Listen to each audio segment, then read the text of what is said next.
Okay, this is a 2006 Nissan Murano, and I have the fuel gauge is it goes up and down when I have a full tank, and it doesn't want to stay there, and it goes back to empty. Right now it's showing, I would say, about just under a half, but it's actually I have a full tank. So I'm doing a quick video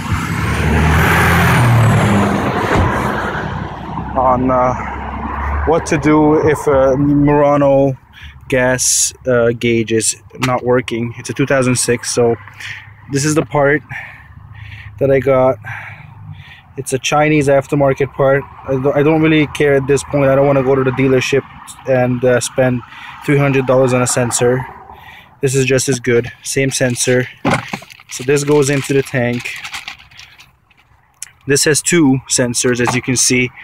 By the way, I had to take out two bolts from the bottom here, and then this whole seat assembly just flips up like this, and then you have two access panels right here, and that's where your fuel pump is.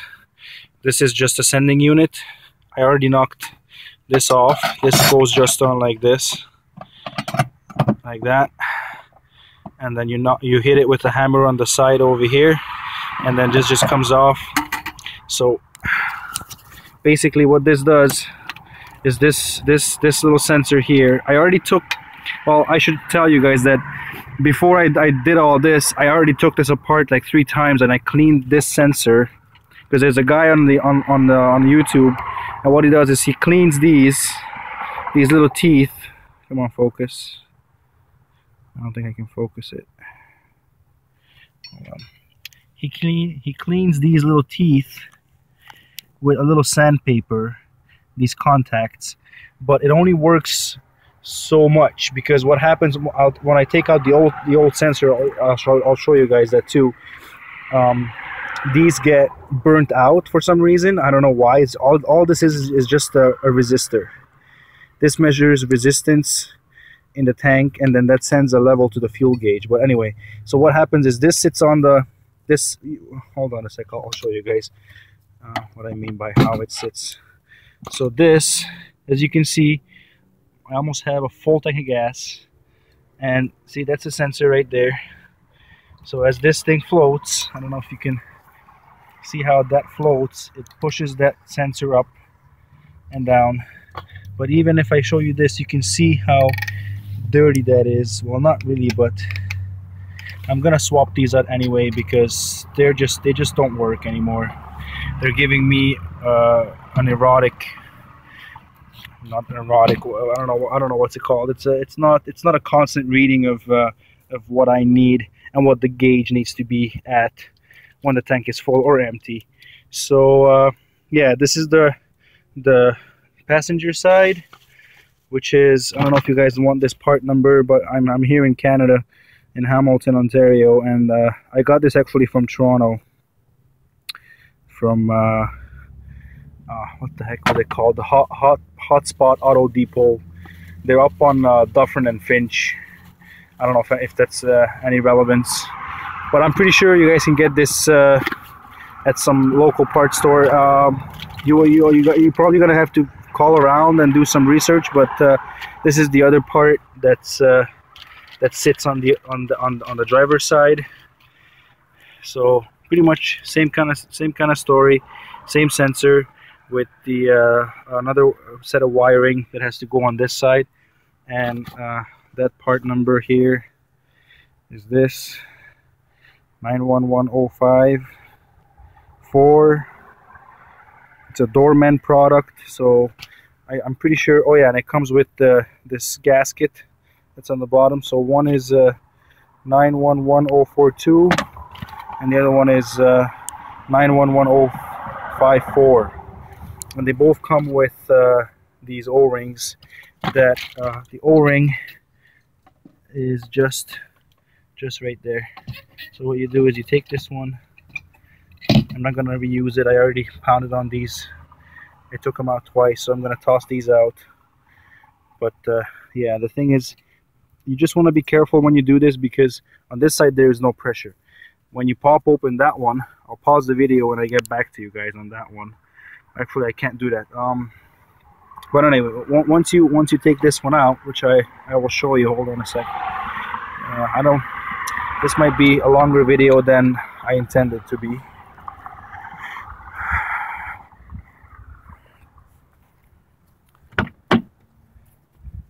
Just bear with me here. I don't know how this is gonna work. I'm gonna try to set my little phone up here so that I can record at the same time as it works.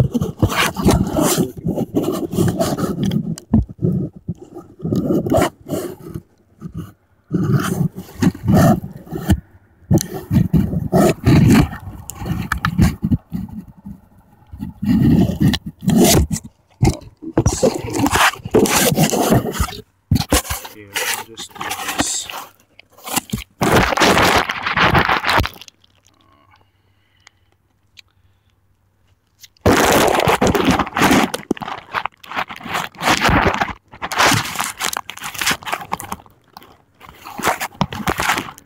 Maybe it'll do the job for now. Hold on, give me a couple of minutes, guys, and I'll show you how to get this one out.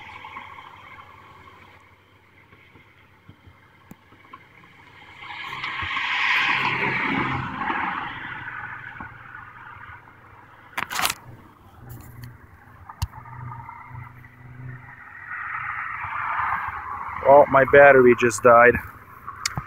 Oh boy, hold on a second. Okay, so on this side, as you can see, there's a connector here, and how you get this off is these little tabs. You just turn and then this whole thing comes off. Just be careful when you open this up. As you can see, there's an electrical connector right there, and this is where all your fuel lines are. This goes to the canister for your emission, and that's your fuel bits that's being sent up to the engine bay. So what you do with this one, it's going to be a little tricky. One hand, you push down and then you pull, you wiggle, and then it comes out. And then you can just set this aside. And then basically what I do with this one, I just push down here gently and kind of push down and push back like that. Out she comes. This one is a little trickier. This one is gonna be a little tricky. And when you pull this off, that one will spray fuel. So let me just hook up my light for you guys and then I'll show you. Okay guys, so what I did, I pushed those tabs in, and then of course a whole bunch of gas came out. But what you can do is you just push this and then you push it out of the way. There's a little tab down there that might catch this, might not. It's not a big deal at this point. And then you just want to kind of get those out of the way. Now the tricky part is to get this guy off. As you can see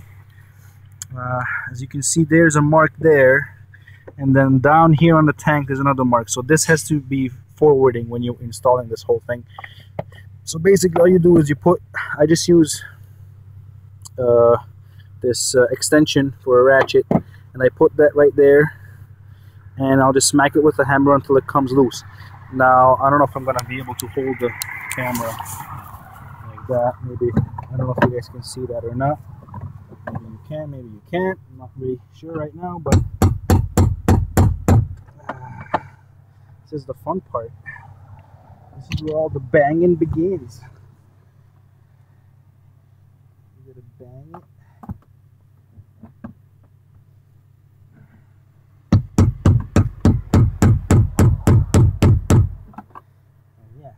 She's on there tight, so hold on a sec, because I have to get a rag because there's gas spitting up everywhere.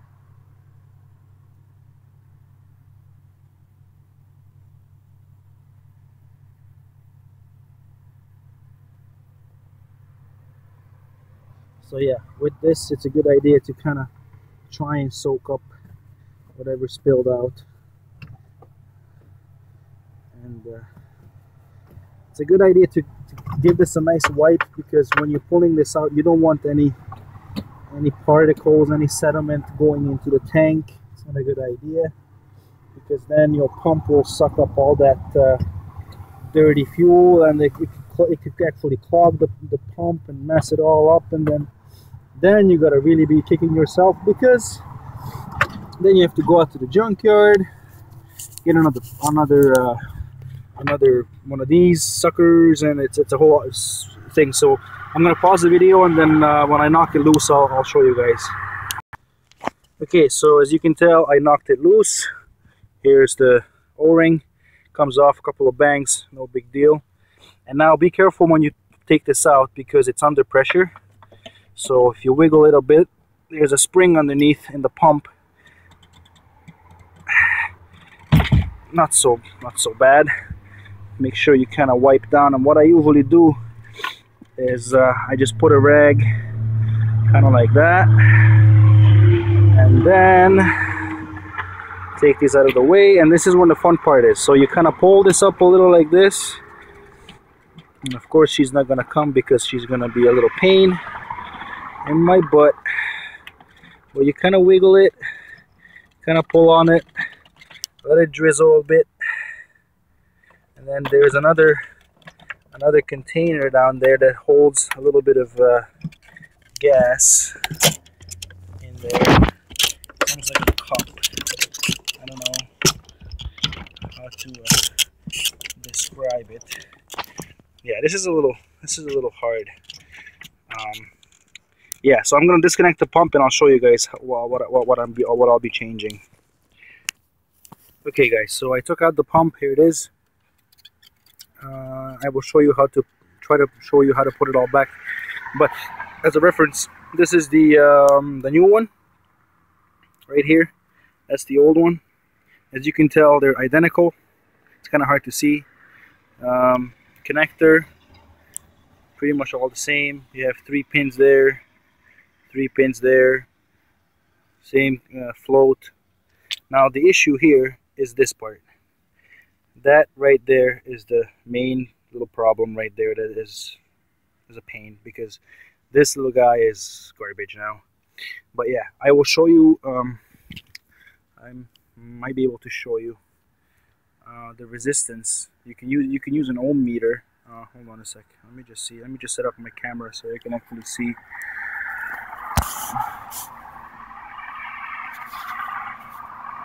Might be able to see it like that.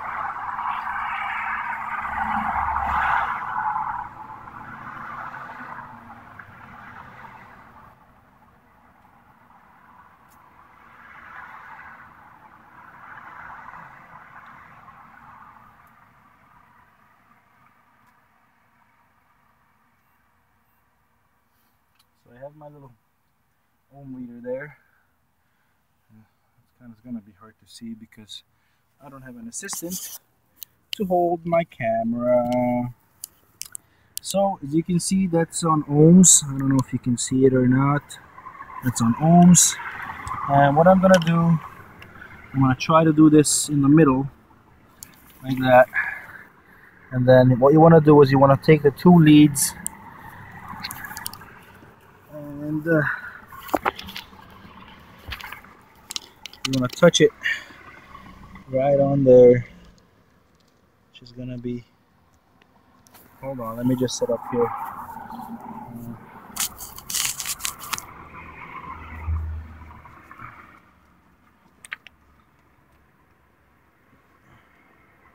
So the one I have in my hand is the old part, and this one is not giving me anything. Hold on. Stupid sensor. I hate it. It is a stupid design too because it's plastic, but yeah, as I move it,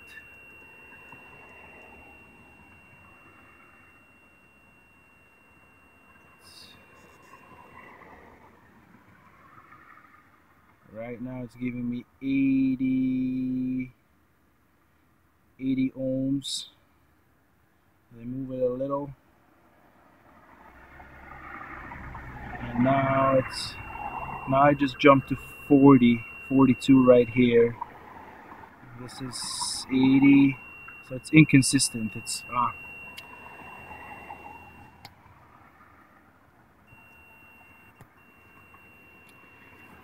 so right now it's showing me 30 ohms, but when I move this, up.